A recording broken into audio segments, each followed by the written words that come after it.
Hello નમસ્કાર વિદ્યાર્થી મિત્રો, વેદ ડિજિટલ એજ્યુકેશનમાં આપનું હાર્દિક સ્વાગત છે। આજે આપણે ધોરણ 8 વિષય ગુજરાતીમાં 18મો પાઠ માંડી અમારી વાત જેમાં વિકર્ણની સરસ મજાની સમજૂતી જોવાના છીએ। તો ખાસ વિદ્યાર્થી મિત્રો, ચેનલમાં નવા હોય તો ચેનલ સબસ્ક્રાઇબ કરો, બાજુમાં બેલ આઇકનને પ્રેસ કરો જેથી તમને અવનવા વિડીયોની માહિતી નોટિફિકેશન મળી શકે। વિડીયો લાઈક કરો, તમારા મિત્રો દોસ્તોને શેર કરો। વિકર્ણ વિદ્યાર્થી મિત્રો, આપણે કીધું હતું એકોકિત છે એટલે જે પાત્ર પોતે છે એ પોતે જ પોતાની બધી જ વ્યથા છે એ રજૂ કરશે। એ જોતા પહેલા તમારે ધોરણ 8ના દરેક વિષયના વિડીયો લેક્ચર જોવા હોય કે પરીક્ષા માટે ઉપયોગી પેપર જોતા હોય તો આપણી વેદ ડિજિટલ એજ્યુકેશન નામની એપ્લિકેશનમાંથી તમને બધું મળી જશે, જેમાં લાખો વિદ્યાર્થી મિત્રો એપ્લિકેશનનો ઉપયોગ કરે છે। 3 થી 12 ધોરણ સુધીના વિડીયો, સ્વાધ્યાય અભ્યાસની સમજૂતીના વિડીયો, પરીક્ષા માટે ઉપયોગી મટીરીયલ, અસાઇનમેન્ટ, જુદા જુદા જિલ્લાના પેપરો, સ્વાધ્યાયન પોથી, પ્રોજેક્ટ પ્રવૃત્તિ બુક, આવનારા વર્ષમાં ધોરણ 9 માટેના વિડીયો પણ મળી જશે। તો કંઈ કરવા નથી, ગૂગલ પ્લે સ્ટોર કે જ્યાંથી આપણે ગેમ ડાઉનલોડ કરીએ ત્યાં જઈને વેદ ડિજિટલ એજ્યુકેશન નામની એપ્લિકેશન ડાઉનલોડ કરવાની છે। ઓપન કરશો એટલે પેજ ખુલેમાં તમારા પોતાના મોબાઈલ નંબર, સેન્ડ ઓટીપી, 4 આંકડાનો ઓટીપી નાખશો એટલે પેડ કોર્સમાં જુદા જુદા પેડ પ્લાનની પીડીએફ, એક્ઝામ પેપરમાં પેપરો, 3 થી 12માં 3 થી 12ના વિડીયો, તમારું ધોરણ પસંદ કરી વિષય પ્રમાણે પાઠવાયેલ વિડીયો નિહાળી શકશો। તો ચાલો, મને ન ઓળખ્યો, કોણ કે છે? વિકર્ણ પોતે। તમે દુર્યોધનને ઓળખો છો? તો કે હા। મિત્રો, આપને મહાભારત જોયું હશે તો ખ્યાલ હશે, કૌરવો અને પાંડવો હતા, બરાબર? પાંડવો કેટલા હતા? તો કે આપને ખ્યાલ છે, પાંડવો 5 હતા જ્યારે કૌરવો 100 હતા। તો કૌરવોનો સૌથી નાનો ભાઈ જેનું નામ છે વિકર્ણ, બરાબર? જ્યારે અમે ભણતા ત્યારે પણ આ પાઠ આવતો જ। મને ન ઓળખ્યો એટલે વિકર્ણ કે છે તમે દુર્યોધનને ઓળખો છો? હા। દુશાસનને પણ ઓળખો છો? હા, કે જેને દ્રૌપદીના વસ્ત્રહરણ કર્યા હતા, દુશાસનને। પરંતુ આ દુર્ભાગીને નહીં ઓળખો, બરાબર? દુર્ભાગી એટલે વિદ્યાર્થી મિત્રો થશે કમ નસીબ। તમે આ કમ નસીબને નહીં ઓળખો। હા, મને ધિક્કાર્યો તો હશે જ। શું કામ? કારણ કે કૌરવોનો ભાઈ છું એટલે તમે મને પણ ધિક્કાર કર્યો હશે, તમે મને પણ નફરત કરતા હશો। શું કહો છો? નહીં ધિક્કાર્યો હોય? ધિક્કાર્યો હશે ને? તો કે હા। તો હું જ એનું પ્રમાણ આપું છું। તમે મને શું કામ ધિક્કાર્યો હશે એનું કારણ આપું છું, એનો જવાબ આપું છું હું પોતે જ। કારણ કે તમે કૌરવોને તો ધિક્કાર્યા જ હશે, બરાબર? એટલે હું પણ શું છું? કૌરવ જ છું। એટલે તમે મને પણ શું કર્યો હશે? ધિક્કાર્યો હશે। બસ, તો હું પણ કૌરવ છું, હું વિકર્ણ, હું પણ એક કૌરવ જ છું, બરાબર? અને મારું નામ છે વિકર્ણ। હા, ઇતિહાસના પાનામાં ક્યાંય ખૂણે ખાંચરે ખોવાઈ ગયું છે મારું નામ। જો હું કહે છે, ઇતિહાસના આજે મહાભારત બની ગયું, બરાબર, એના પાનામાં ક્યાંય ખૂણે ખાંચરે મારું નામ શું થઈ ગયું છે? ખોવાઈ ગયું છે। લોકો કર્ણને ઓળખે છે, બરાબર, રાધેના નામથી, ઘણા બધા નામ છે, તો કર્ણને ઓળખે છે, વિકર્ણને ઓળખતા નથી। ઘણા કે સર વિકર્ણ આવે ને મારે ભણવામાં, ચોરસ લંબચોરસમાં વિકર્ણ હોય, એ નહીં ભાઈ। પરંતુ તેથી શું, બરાબર? મને ઓળખશે નહીં તો એનાથી શું? પણ મેં તો મારું કર્તવ્ય, મારું જે ફરજ હતી, મારું જે ભાગમાં આવતું હતું એ મેં કામ કર્યું છે। એટલે કે મેં મારી કર્તવ્ય તો બજાવ્યું છે, મારી ફરજ તો મેં બજાવી છે। ભલે મારો અવાજ કોઈએ ન સાંભળ્યો, મેં જે કહ્યું હતું એ કોઈએ ન સાંભળ્યું, પણ છતાં પણ મેં મારું કર્તવ્ય છે એને પૂરી ઈમાનદારીથી બજાવ્યું છે। ભલે મારો પોકાર, મારો અવાજ, મારો સાદ હસ્તિનાપુરની રાજમહેલની ઊંચી ઊંચી પ્રાચીરોમાં, પ્રાચીરો એટલે મિત્રો દિવાલો થાય, બરાબર? કિલ્લો કે નગરની બહારની દિવાલો માં અટવાઈ પડ્યો હોય, પણ મેં મારી ફરજ પૂરી કરી છે, મેં મારું કર્તવ્ય નિભાવ્યું છે। શું કે છે? મારો અવાજ ભલે કોઈએ ન સાંભળ્યો હોય, મારો સાદ હસ્તિનાપુરની જે રાજમહેલ છે, કારણ કે એના માટે જ ચાલતું હતું ને બધું, તો એની ઊંચી ઊંચી પ્રાચીરોમાં એટલે કે દિવાલોમાં, આ કિલ્લો કે નગરની બહારની દિવાલોમાં અટવાઈ પડ્યો છે મારો અવાજ હજી। શું કહ્યું? મેં શું કર્યું હતું એમ? તમે શું કહ્યું? મેં શું કર્યું હતું એમ કે મારો અવાજ હજી અટવાઈ પડ્યો છે? હા, કહું ને, કહું, ધીરજ રાખો, એ કે છે મેં તો મારું કર્તવ્ય જ નિભાવ્યું હતું. માત્ર ને માત્ર શું નિભાવ્યું હતું? કર્તવ્ય જ. બરાબર, મારી ફરજ જ નિભાવી હતી. આ તમે પૂછો છો ત્યારે મારી આંખ સામે હસ્તિનાપુરની રાજસભા દેખાઈ રહી છે. તમે મને જ્યારે પૂછો છો કે ભાઈ તે શું કર્યું કે તને મેં યાદ રાખીએ, એવું તે શું હતું તારામાં, એમ એટલે કે છે મેં તો મારું કર્તવ્ય નિભાવ્યું હતું. જ્યારે તમે મને પ્રશ્ન પૂછો છો ત્યારે મારી આંખ સામે શું દેખાય છે? હસ્તિનાપુરની રાજસભા. કઈ રાજસભા? કે જેમાં દુર્યોધન અને યુધિષ્ઠિર ધૂત રમી રહ્યા છે. ધૂત એટલે વિદ્યાર્થી મિત્રો જુગાર. જુગાર રમી રહ્યા હતા દુર્યોધન યુધિષ્ઠિર, એ દેખાય છે. દુર્યોધનનું તો નામ જ છે, દુર્યોધન તો ખાલી કહેવાનો જ છે. એને બદલે પાસા ફેંકી રહ્યા છે અમારા ધૂર્ત મામા શકુની. ધૂર્ત એટલે વિદ્યાર્થી મિત્રો થશે કપટી. એટલે કે દુર્યોધન તો ખાલી કહેવાનો જ છે, નામનો જ છે. એને બદલે પાસા કોણ ફેંકી રહ્યા હતા? દુર્યોધન વતી અમારા કપટી મામા શકુની. મામા શકુની શું કહેતા જાય? દુર્યોધનને ફોલતા જાય ને ખાતા જાય, ભાંજે ભાંજે. તમે મહાભારત જોયું હશે વિદ્યાર્થી મિત્રો, બરાબર, એટલે તમને વધારે ખ્યાલ હશે. અને ન જોયું હોય તો જોશો તો વધારે મજા આવશે. BR ચોપડાનું, બરાબર. ધર્મરાજ એક પછી એક વસ્તુ હારી રહ્યા છે. ધર્મરાજ એટલે કોણ? તો ધર્મરાજ એટલે વિદ્યાર્થી મિત્રો યુધિષ્ઠિર. યુધિષ્ઠિર છે એક પછી એક વસ્તુ હારી રહ્યા હતા, બરાબર. આજે જુગાર રમાતો તો એમાં હારતા હતા. પાસાનો દાવ. ધન હારી ગયા, રાજ્ય હારી ગયા, દાસ દાસી પણ હારી ગયા. નોકર ચાકર કે ને બધું, દાસ દાસી બધું જ. સૌને ખબર છે કે શકુની છેતરી રહ્યા હતા. જો બધાને ખબર હતી, ત્યાં બેઠેલા બધાને ખબર હતી કે શકુની કપટ કરી રહ્યા છે, પરંતુ કોઈ જ બોલતું નથી. કોઈ બોલતું નથી. કપટ કરતા હતા, કોઈ બોલતું નહોતું. અમારા સૌના પિતામહ એટલે કોણ? પિતામહ ભીષ્મ. ભીષ્મ કાંઈ નહોતા બોલતા, ગુરુ દ્રોણ નહોતા બોલતા, કુલ ગુરુ એ પણ નહોતા બોલતા. સૌ મૌન છે. મૌન એટલે કંઈ બોલતા નહોતા. બોલે છે માત્ર ને માત્ર અમારા કાકા. કોણ? વિદુર. આપણે સાંભળ્યું છે વિદુરની ભાજી, હે ને? તો એ વિદુર એ કહી રહ્યા છે કે આ ધ્રુત અનર્થનું મૂળ છે. ધ્રુત એટલે કે આ જે જુગાર છે એ અનર્થ. અનર્થ એટલે કે ન થવાનું થશે, આફત આવશે, આ એનું મૂળ છે, બરાબર. હસ્તિનાપુરે નહીં ધાર્યું હોય એ થશે આમાં. પરંતુ એમનું અરણ્ય રુદન. અરણ્ય રુદન એટલે મિત્રો કોઈ સાંભળે નહીં તેવા સ્થાનમાં કરવામાં આવતી રોકકળ, એને અરણ્ય રુદન કહેવાય. તમે જંગલમાં જઈને રો તો તમારું કોઈ સાંભળે? કોઈ ન સાંભળે. એમનું કોઈ સાંભળતું હતું નહીં. બીજા ભાઈઓ સાથે બેઠેલો હું પણ દુઃખી થયો છું. જો બીજા ભાઈઓ સાથે બેઠેલો હું પણ બેઠો હતો, ત્યાં હું પણ દુઃખી થઈ ગયો હતો. કારણ કે હું મારા કાકા સાથે જોડાયેલો હતો. મીન્સ કે હું મારા કાકાને સમર્થન કરતો હતો, એમ કે વાત સાચી છે, આ ધૂત છે જુગાર, બરાબર, એ આફતનું મૂળ છે. મોટા ભાઈ આ શું કરી રહ્યા છે? કારણ કે વિકર્ણ કેવો હતો? સૌથી નાનો ભાઈ. દુર્યોધન સૌથી મોટો. એટલે કે છે મોટા ભાઈ આ શું કરી રહ્યા છે? ધર્મરાજે ધર્મ અને નીતિ, ધર્મ અને નીતિ થકી મેળવેલા રાજ્યને પડાવી લેવા માટે આ ધૂતનો આશ્રય લેવો પડ્યો. એ શું ક્ષત્રિયોને શોભે છે? શું કે છે? પણ વિકર્ણ મોટેથી બોલી શકતા નથી, એટલે કે છે કે ધર્મરાજે ધર્મ અને નીતિથી, ઈમાનદારીથી મેળવેલો જે રાજ્ય છે એને પડાવી લેવા માંગતા હતા. કોણ? તો કે મામા શકુની દુર્યોધન. એટલા માટે એને ધૂતનો આશ્રય લેવો પડે. એ શું ક્ષત્રિયોને શોભે છે? આ દુર્યોધનને શોભે કે ધૂતની મદદથી એને હરાવી દે, બરાબર, અને એની પાસેથી આ રાજ્યને પડાવી લે? એ કઈ સારી બાબત ન કહેવાય. ક્ષત્રિયો માટે એ ન શોભે. ક્ષત્રિયો માટે તો શું શોભે? તો કે સામી છાતીએ વાર કરી અને જે મેળવે એ શોભે, બરાબર. એટલે કે ક્ષત્રિયોને એ શોભે ને. કદાચ બોલવા મિત્રો ક્ષમા આમથી આમ થતો હોય તો ક્ષમા ચાહીએ.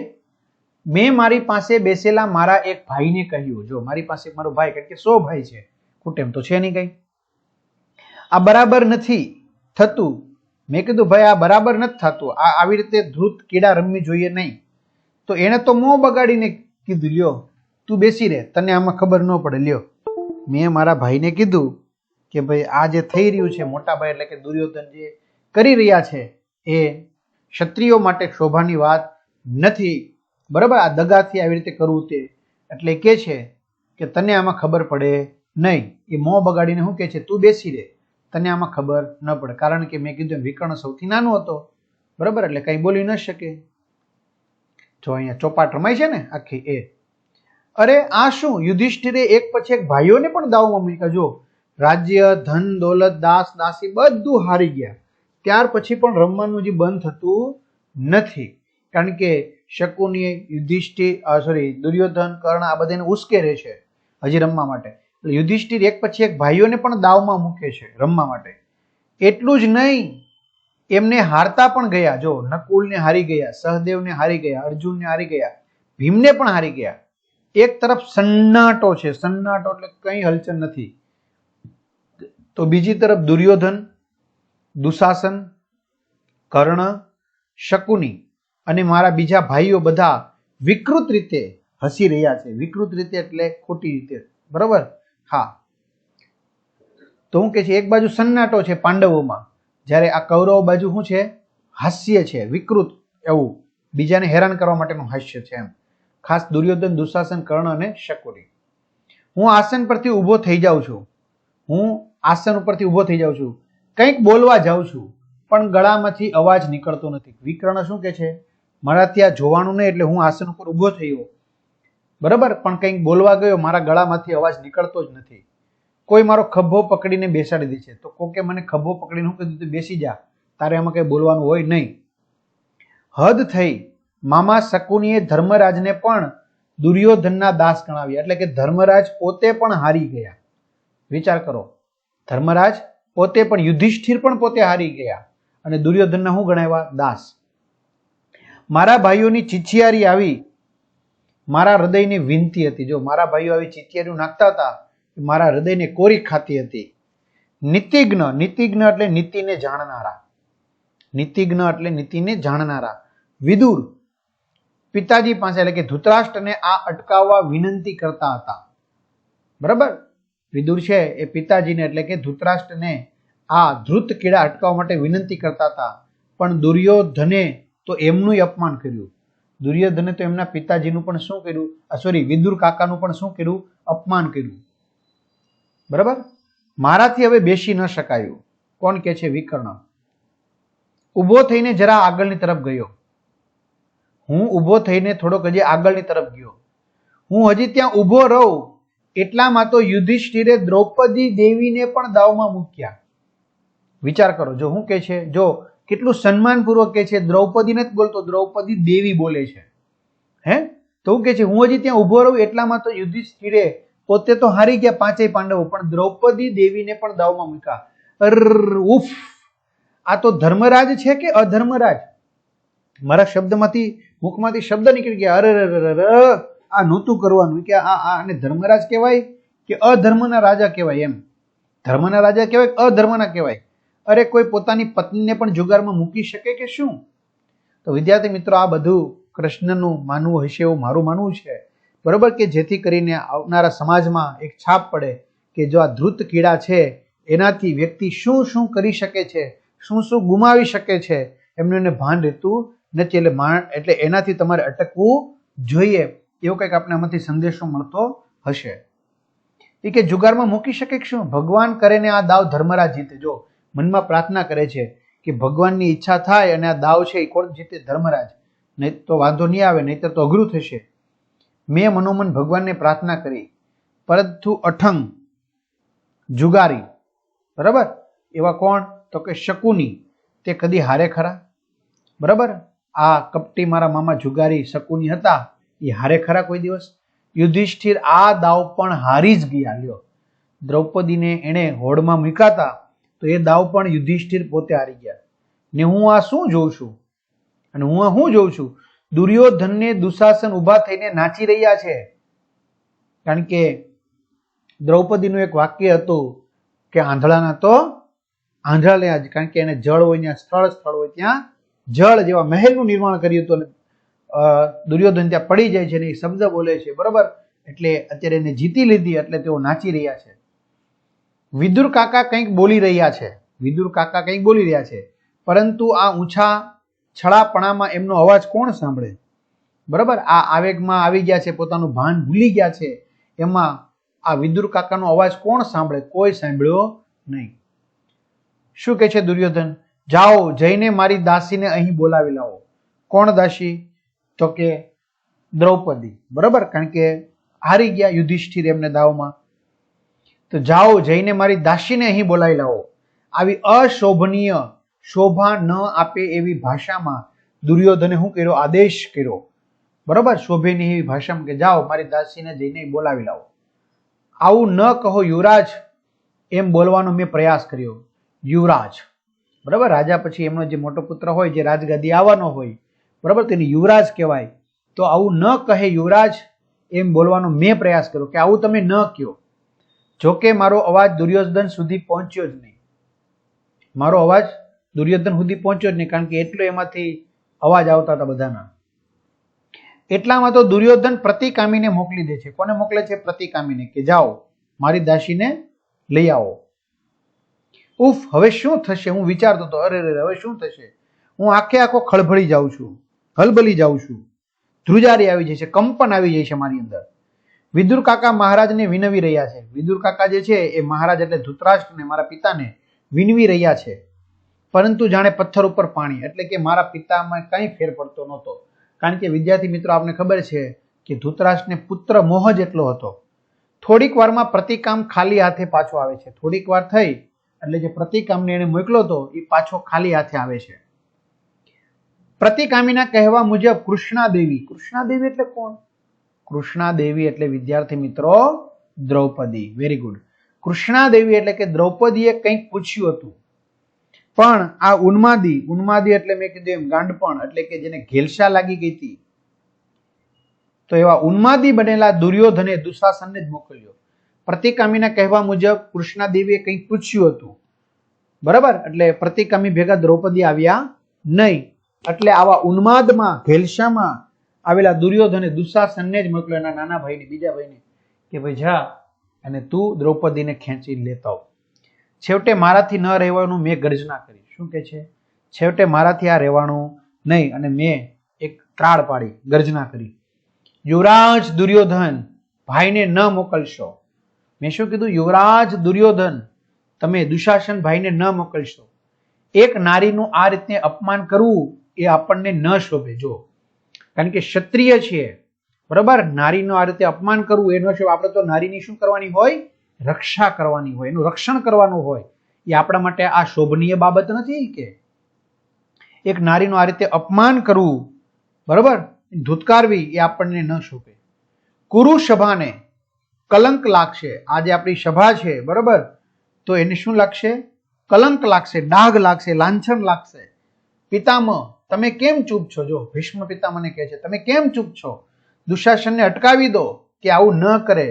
ભાભી છે, બરાબર, દ્રૌપદી ભાભી થઈ ને, ભાભી છે, એને ઢસડીને ન લાવે, નહીં તો ભારે અનર્થ થઈ જશે. ને વિદ્યાર્થી મિત્રો, આપને ખબર છે કોઈ માન્યું નથી અને છેલ્લે અનર્થ જ થયો. બરાબર, એક પણ કૌરવ વધ્યો નહીં. પરંતુ યુવરાજ દુર્યોધને મને રીતસર ધમકાવીને ચૂપ કર્યો. પરંતુ આ યુવરાજ દુર્યોધન હતો, મને રીતસરનો ધમકાવ્યો કે તું બેસ. શું કે છે? જો બીજા ભાઈઓ પણ એમનો પક્ષ લઈ મને ચૂપ રહેવા કહેવા લાગ્યા. તું નાનો છો, તને આમાં કઈ ખબર પડે નહીં, તું મૂંગો રે. મેં સૌ ભાઈઓને કહ્યું, અરે બધા સમજો, યાદ રાખજો. શું કહે છે? મને દુર્યોધને રીતસર ધમકાવ્યો, ડરાવ્યો કે ભાઈ તું મૂંગો રે, તેને મને ન ખબર પડે. બીજા ભાઈઓએ પણ એમનો પક્ષ લીધો અને બધાએ ચૂપ રહેવા માટે કીધું. મેં સૌ બધા ભાઈઓને કીધું, અરે બધા સમજો, યાદ રાખજો, જો આ પાપ લીલા આટલેથી નહીં અટકે તો એનું પરિણામ સૌએ ભોગવવું પડશે. શું કે છે? આજે તમે પાપ કરી રહ્યા છો, બરાબર, તો આ પાપના પોટલા તમે બાંધી રહ્યા છો. જો આટલેથી તમે નહીં અટકો તો આનું પરિણામ બધાએ આખું હસ્તિનાપુરે ભોગવવું પડશે. આપણા પૂર્વજોને લાંછન લાગશે, ડાઘ લાગશે, કલંક લાગશે. આપણા પિતૃઓને, પૂર્વજો એટલે પિતૃઓને. હસ્તિનાપુરનું સિંહાસન લજવાઈ જશે. હું ફરી ઊંચા અવાજે ગરજી ઉઠું છું, હું ફરીથી ઊંચા અવાજે ગર્જના કરું છું અને પિતામહ સામે જોઉં છું. અને પિતામહ સામે જોયું તો તેઓ મોં નીચું કરી લે છે. પિતામહ શું કરે છે? મોં નીચું કરી લે છે. આ તે કેવી વિવસ્થા, લાચારી, બરાબર, આ તે કેવી વિવસ્થા, વિવસ્થા એટલે લાચારી. વિદ્યાર્થી મિત્રો, ભાગ 1 અહીંયા પૂરો થયો. ભાગ 2 બરાબર, જે આપની ચર્ચા આપણે આગળ કરીશું. તો અહીંયા સુધી રાખીએ. અસ્તુ. જય હિન્દ, જય ભારત.